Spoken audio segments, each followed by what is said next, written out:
विपक्षी गठबंधन में नीतीश कुमार और सोनिया गांधी बड़ी भूमिका अदा कर रहे हैं, क्योंकि पुराने नेताओं के साथ साथ बीजेपी को घेरने का पहले भी ये दोनों बखूबी काम कर चुके हैं और ऐसे में इनकी जिम्मेदारी बनती है कि इस बार फिर से भाजपा सरकार को हटाने की जिम्मेदारी इन्हीं कंधों पर रहे।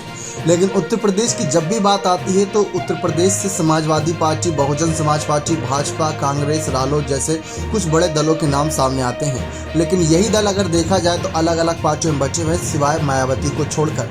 मायावती अकेले की राह अपनाई भी और ऐसे में सोनिया और नीतीश को उम्मीद थी कि उत्तर प्रदेश में इस बार बड़ा कमाल इंडिया अलायंस कर सकता है, लेकिन ऐसी कोई दूर दूर तक उम्मीद नजर नहीं आ रही कि समाजवादी पार्टी के अलावा कोई और पार्टी भाजपा को घेरने का काम करे। कांग्रेस जो खुद ही 4-5%, 10% वोटिंग से नीचे चल रही है परसेंटेज में।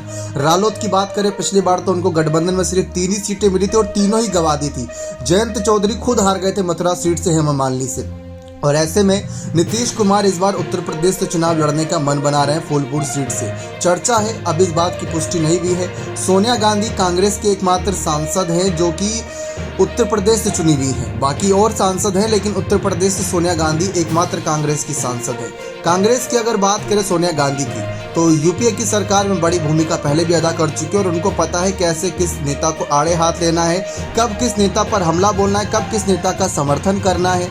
लेकिन इन सब के बीच मायावती ने जिस तरीके से अपने बागी एक तेवर दिखाए हुए हैं, गुस्से भरे तेवर, कि वे किसी भी दल का हिस्सा नहीं बनने वाली, खासकर कांग्रेस जहां है वहां तो कतई नहीं जाने वाली। शायद इसके पीछे की वजह 2-3 कारण है। पहला ये, कांग्रेस ने दलित चेहरे के रूप में मल्लिकार्जुन खड़गे को आय करने का काम किया, जो कि बड़े चेहरे के तौर पर जाने जा रहे कांग्रेस अध्यक्ष के तौर पर। दूसरा ये कि उनके कई राज्यों में विधायक को तोड़कर कांग्रेस ने अपनी पार्टी में शामिल कराया था, तो वो एक वजह है। रही बात नीतीश कुमार से लड़ाई की, तो नीतीश कुमार को बिहार में भी बड़ा कहीं ना कहीं झटका देने के लिए मायावती अपनी पार्टी की तैयारियों को शुरू कर दी है। वहां पर भी अपने तमाम वोटर्स को साधने के लिए आगे जाएंगी। जब से जातिगत समीकरण के आंकड़े सामने आए तब से बात साफ हो गई है कि अलग अलग राज्यों में अल्पसंख्यक और साथ ही साथ कहीं ना कहीं दूसरे ओबीसी और तमाम ऐसे वोटर्स हैं जिनको, और ऐसे लोग हैं जिनको अभी तक उनका हक नहीं मिला।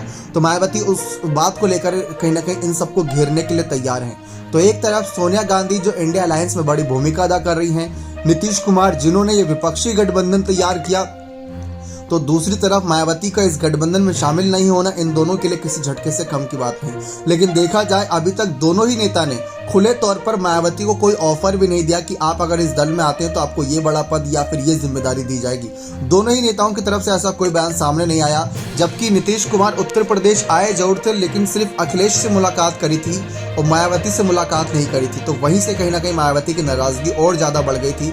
इसी वजह से मायावती के कुछ नेताओं का बयान भी ये था कि आप भारत देश जीतने निकले हो, आप एनडीए को हराने निकले हो, लेकिन आप ये बात भूल गए कि अगर एनडीए को हराना है तो यूपी का दिल जीतना जरूरी है, ताकि लोकसभा के ज्यादा से ज्यादा सांसद आप यहां से बटोर सकें। और वो आपने गलती कर दी। अब अखिलेश कितनी नैया पार लगाएंगे ये देखना दिलचस्प होगा, या उसमें सोनिया और नीतीश या तमाम नेता कितना उसमें योगदान देंगे।